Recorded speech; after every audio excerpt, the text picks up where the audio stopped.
Assalamu alaikum wa rahmatullahi wa barakatuh. Auzu billahi minash shaitanir rajim. Bismillahir rahmanir rahim.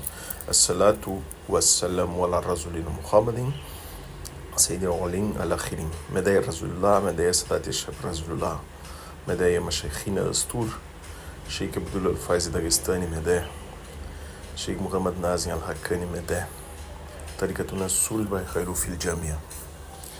Meus queridos irmãos, está um pouco barulhento aqui, mas acredito que vai dar para escutar.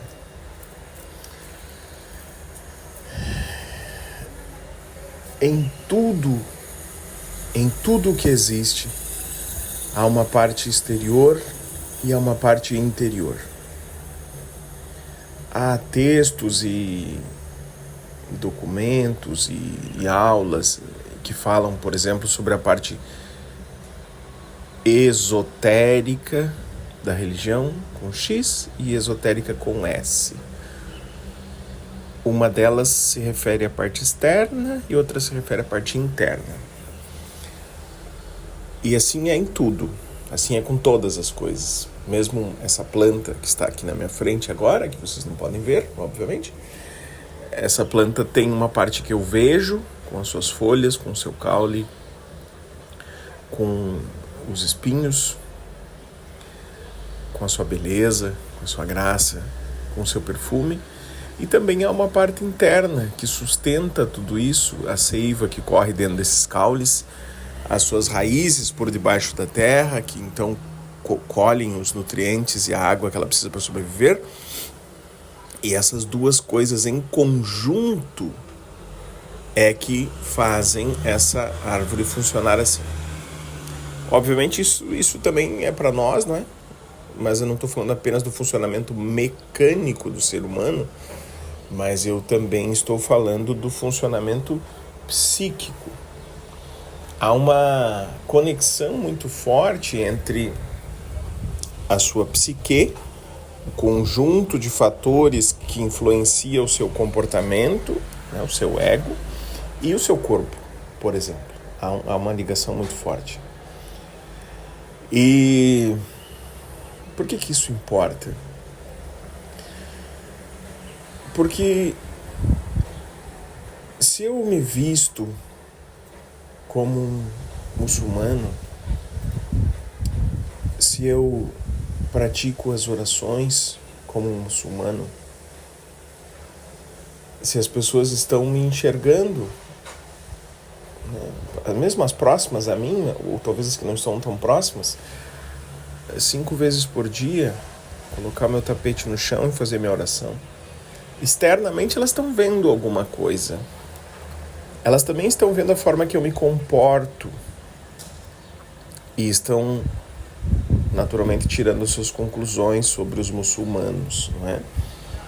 E aí nós já começamos a entrar um pouquinho na parte interna. Então, por exemplo, quantos de nós estão praticando controlar as suas más tendências, a sua raiva, o seu orgulho, a sua pressa, a sua arrogância, a sua vaidade?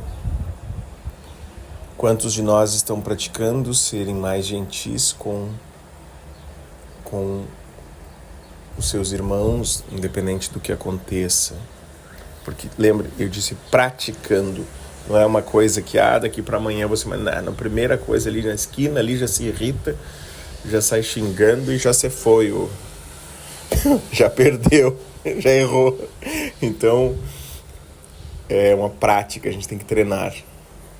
Mas quantos estão treinando convictos de que isso vai ajudá-los?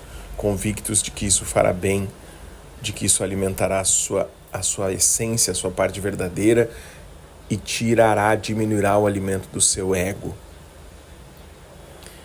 Então, meu irmão, se você quer se desenvolver, crescer espiritualmente, há muitas ferramentas dentro do sufismo, dentro do Islã. Mas agora, se você quer fazer isso de uma forma mais rápida e mais consistente, você precisa feroz e corajosamente fazer o trabalho interior. Você precisa trabalhar sobre o seu ego, sobre as suas tendências, sobre a sua personalidade. Você precisa, senão você vai num passo... Enfim, talvez seja o passo que é possível para você, mas é uma escolha que você faz. Uma escolha de se enfrentar, de se modificar, de deixar para trás convicções. O crescimento espiritual é uma caminhada, eu poderia comparar com uma escada onde eu vou subindo e deixando coisas para trás. Na maioria das vezes sem a menor ideia do que é que vem pela frente, talvez todas as vezes. Somente com a convicção no meu coração de que estou no caminho certo. Isso é uma caminhada de crescimento espiritual. Então, como você vai deixar coisas pela escada, pelo caminho, se você está agarradíssimo a elas? Certa vez, fazendo um trabalho de desenvolvimento com o irmão Abdul Karim, ele nos convidou para... Ele trouxe um texto sobre a música que você canta. Qual é a sua música? Estou dizendo com as minhas palavras, que não vão reproduzir nem de perto aquele texto, que já é um texto de um sufi. Mas enfim, com as minhas palavras, espero que seja útil. Ele dizia: qual é a música que você canta? Qual é a sua música? E o que ele queria dizer é que quando a gente conhece alguma pessoa, ou mesmo com as pessoas que a gente convive, muitas vezes a gente tem uma ladainha, uma repetição de contos, de histórias que a gente conta a nosso próprio respeito. Porque minha família era pobre, daí meu pai não sei o que, minha mãe não sei o que lá, e eu vivia assim, depois de um tempo aconteceu tal coisa, aquilo ali mexeu muito comigo. Então essa história que eu conto, essa ladainha, é a música, é a minha música, é a música que eu estou contando. E é importante eu olhar para essa música, porque ela me dá uma possibilidade enorme de perceber essas coisas que eu estou me agarrando. Se eu estou contando repetitivamente para as pessoas, é porque eu quero que elas saibam disso por alguma razão. Eu quero que elas me olhem desse jeito. Eu não quero perder sofrimentos que eu passei. Eu quero que as pessoas saibam desses sofrimentos. A troco do quê, meu irmão? Então, primeiro você tem que olhar para o que você está segurando e depois você tem que perguntar: a troco do quê eu estou segurando isso aí? Em função do quê?